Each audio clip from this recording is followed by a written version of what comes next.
Right, this is how to transform the image. So let's say you want to like rotate it. So I'm going to go to here and I want to rotate this whale that I already traced out. So what I'm going to do is I'm in the sketch up on top next to where I had insert my images in.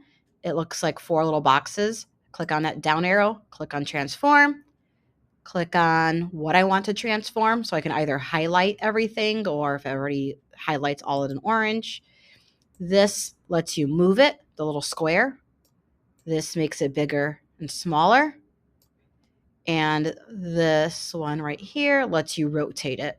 And then when you're done putting it wherever you want and moving it, you double click it on the side and it'll move that image. And I can also delete sketch entity in the back so I can see like what I'm doing.